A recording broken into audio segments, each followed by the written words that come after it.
আমরা পরিষ্কার ভাষায় বলতে চাই,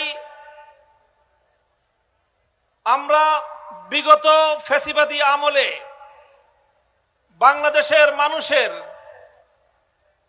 যে সম্মান এবং যে অধিকার আদায়ের জন্য সংগ্রাম করেছি, ফ্যাসিবাদী স্বৈরাচারী শেখ হাসিনা গণতন্ত্রের এক নতুন সংজ্ঞা বাংলাদেশের মানুষকে বোঝাবার চেষ্টা করেছিল।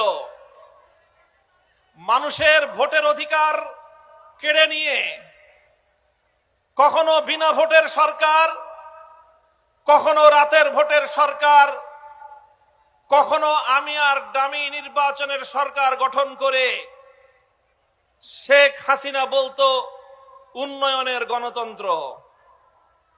গণতন্ত্রের এক নতুন ডেফিনিশন, একটা নতুন সংজ্ঞা বাংলাদেশের মানুষকে হাইকোর্ট দেখাবার মতো করে তিনি বোঝাবার চেষ্টা করেছিলেন।